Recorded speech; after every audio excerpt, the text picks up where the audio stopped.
negosyo! Huwag gawin negosyo!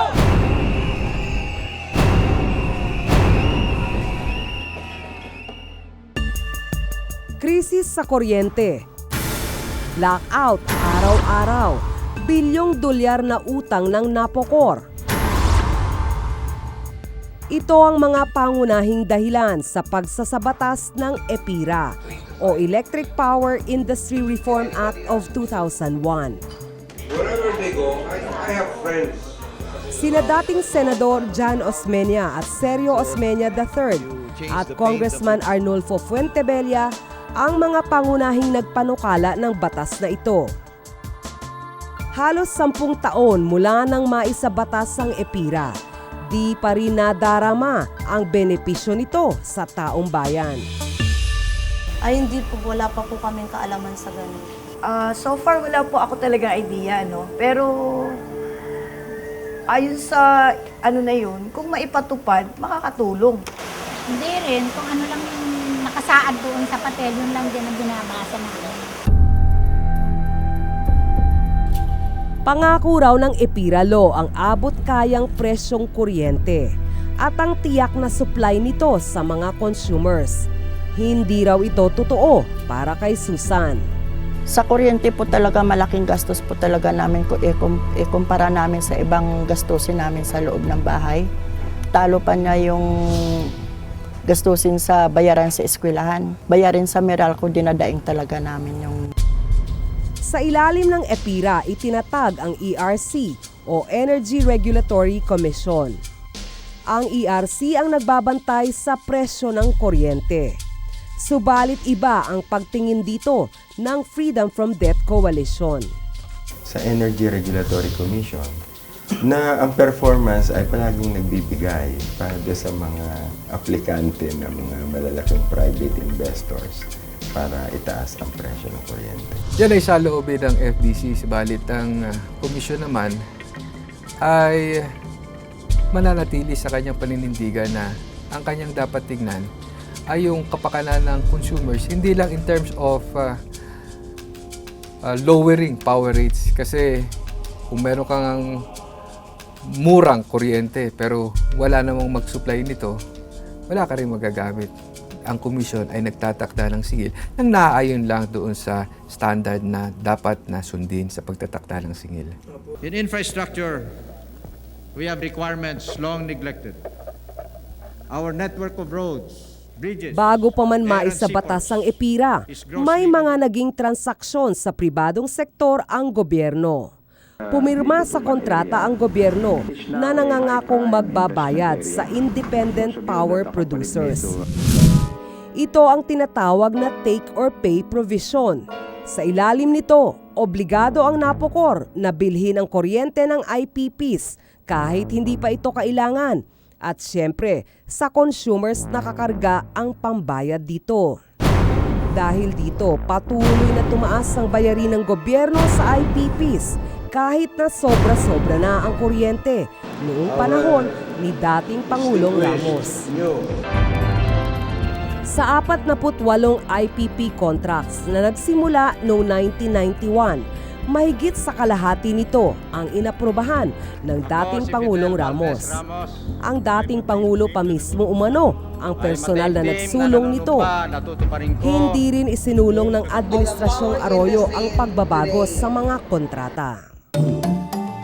Ang PISAM o Power Sector Assets and Liabilities Management Corporation ay kabilang sa mga opisinang nilikha ng EPIRA. Ang trabaho nila, ibenta ang mga planta ng Napocor sa mga pribadong kumpanya at ang pera ay gagamiting pambayad sa mga utang. So ang question, sir, is best price ba nakuha ng PISAM sa mga asset nito? Sa bilyong pisong asset na natinda, ano daw po ginawa sa pera? When these were privatized po, wala po ako dito. Wala pa po ako dito. Hindi pa ako nakaupo sa pwesto. So, I don't think I am the person to comment, no? Because, like I said, I was not part of the bidding process. A lot of people are saying, the consumers are saying, why do we have to shoulder this? No? Hindi, bakit kaming magbabayad nito? No? So, again, I'm here, I'm just implementing the law. And I think this universal charge issue is very clearly stated in the EPIRA. Nasa batas po ito. Hindi pa raw pumapasok sa PISAM ang kabuoang bayad sa mga naibenta na nitong mga ari-arian ng Napocor. It's true that a lot of the generation assets and IPP contracts have been privatized, no? But I think what people fail to understand is a lot of these proceeds or collectibles or receivables, whatever term you want to use, has not come into PISAM yet. Sa tingin ng mga simpleng mamamayan, di nakatulong sa kanila ang EPIRA law. Pakiramdam po namin, lalo kaming lumulubog. Kasi hindi po kami nakikinabang dyan sa tinatawag nilang batas. Sa power plant. Ayon kay Professor Del Mundo, dapat kumilos na ang gobyerno para sa kapakanan ng mas nakararami. I think extreme yung naging polisiya ng gobyerno natin na hindi na ako magbibigay ng strategic subsidy. Meaning, hindi ko alam kung nag-compute ang gobyerno natin kung ano ba mas mura, yung unemployment o yung subsidy na ilalagay natin. Kasi by cost naman pareho yan. So hindi ko alam kung merong ganung pag-aaral yung gobyerno natin. Tapos extreme tayo nga na hindi na tayo nag-subsidize at nag-tax pa tayo. 15 taon na lang ang buhay ng PISAM. Di tiyak kung magagampanan nito ng buo ang tungkuling magkalap ng pondo para mabayaran ang utang ng Napocor. Kapag nabigo ito, saan pa ba kukunin ang pondo? Kundi sa taong bayan pa rin.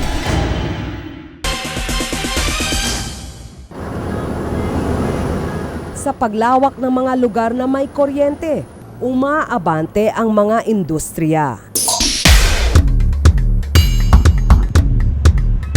Pero sa likod ng liwanag, may mga napupundi na sa pagbabayad ng kuryente. Pakalaki po, pakalaki at pahirap po sa amin ang pagtaas talaga ng kuryente niyan. Lalo na sa isang kagaya kong nanay. Nanay na halos tipid ang kinikita, tapos ang iniipunan, imbis na pagkain, kuryente.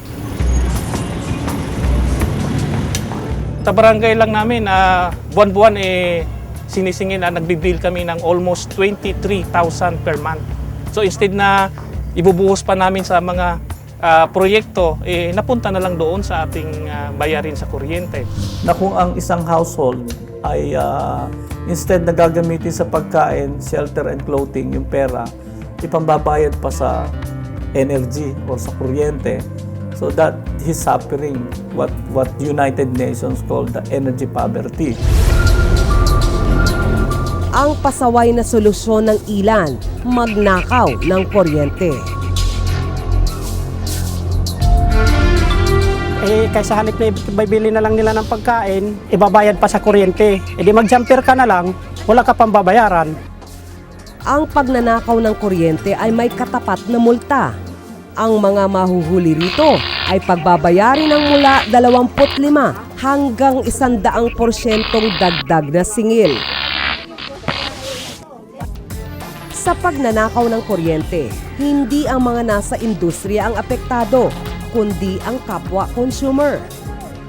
Pumapasok ito sa bill ng mga tapat na nagbabayad bilang system loss.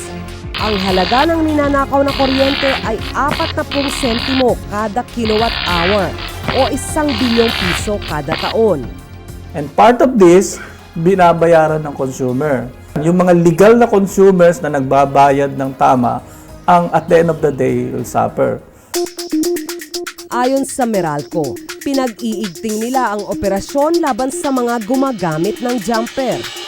So, ang tungkulin namin, ito ay pag-aralan, i-apprehend, kasi hindi naman tama na yung iba ay nagbabayad ng husto at yung iba ay hindi. Ang iba naman, nakikihati na lang sa metro ng kapitbahay. Submeter ang tawag dito. Binabayaran ng 25 pesos kada kilowatt hour ang may-ari ng metro o kaya'y depende sa usapan. Mas maganda ho talaga kung tutuusin yung totoong metro. Kasi sa submeter ho, malaki ang binabayaran namin. linggo-linggo. Aminado rin naman sila na imbes na makatipid, mas napapamahal pa sila sa ganitong sistema.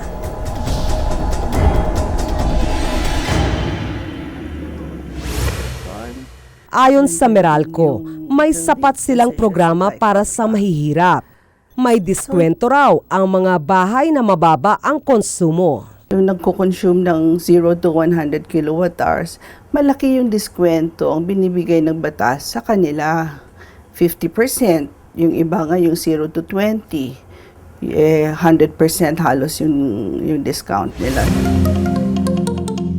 Ang mga exporter ang nahihirapan sa mataas na singil sa kuryente. Okay lang sana kung ganun kataas din ang elektrisidad sa ibang kalaban natin, no? Kung ganun din kataas ang labor sa kalaban natin, kung ganun din kataas yung mga other fees at transaction cost sa mga kalaban natin. Pero ang problema, sa mga areas na to, mataas tayong lagi eh.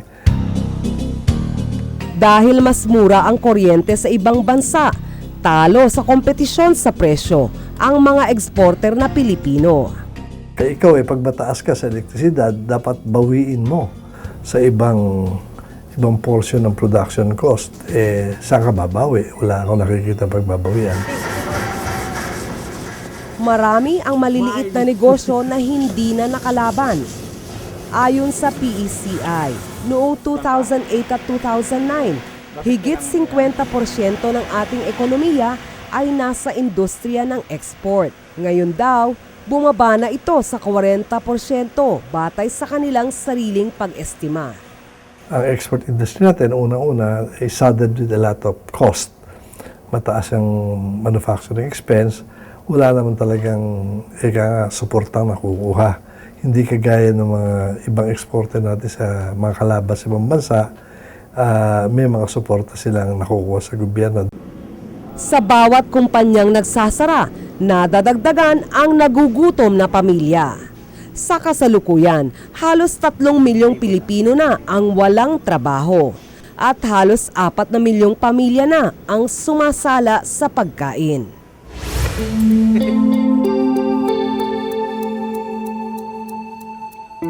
Ang kumpanyang Grow Rich Manufacturing Incorporated, ramdam na ramdam ang bigat ng gastusin sa kuryente. Gamot at pagkain ang produkto ng kumpanya na ibinebenta sa ibang bansa. Pag tumaas ang kuryente namin, siyempre mataas din ang charge namin sa aming kliyente. At the same time, yung product ng kliyente, tataas din yun. Kasi bukod tataas yung kanyang raw material, tataas din ang labor cost nila. So lahat, pati empleyado, magrereklamo pagtaas ng kuryente. 5 taon na sila sa industriya. Nagsimula ang kanilang bayad sa kuryente sa 50,000 piso. Ngayon ay umaabot na ito sa 80,000 piso. Naglalaro kami. Hindi pwedeng taas ngayon ng kuryente, taas din lahat. Lahat ng remedyo ginawa na nila. Siyempre, magbabawas ka. Although we want to give all the benefits sa empleyado namin, siyempre yung bonus nila, na extra bonus, medyo naapektuhan yun. Sa halip na 8 oras, kung minsan nagiging 6 na oras na lang ang trabaho. Sa kuryente ko kami lahat umaasa. Kung wala ko kaming kuryente, wala akong production, wala ko kaming trabaho, wala ko kaming sasahurin. Wala pang nakikitang solusyon sa problema. Alam namin, very critical yung electricity as a component of doing business in the country. No? So, pero kaya lang, titingnan nga natin, sa Meralco, cap na kami sa aming presyo. Stable na yung presyo namin, hindi natataas yun. No? Yung distribution component na pupunta. Yung generation, ang hinahanapan natin ng lunas, kung paano mapababa ito. Nangangamba ang mga negosyante na madadagdagan ang bilang ng mga negosyong nag-alsa baluta na patungo sa mga bansang mas mura ang kuryente. Ang industry, na kung saan mura ang kuryente at mura ang labor, doon sila pupunta. So may iwanan tayo. Kaya kailangan sa atin, mura ang kuryente, mura ang labor para tayo makakompete. Sa pagtaas ng presyo ng kuryente, lahat ng sektor ng lipunan ay naaapektuhan. Kung ito'y hindi maaagapan ng pamahalaan, maraming maliliit na negosyo ang namimiligrong di makalaban. Direktang tatamaan naman dito ang mga empleyado na inaasahan ng kanilang pamilya at ng iba pang maliliit na negosyante sa paligid nila.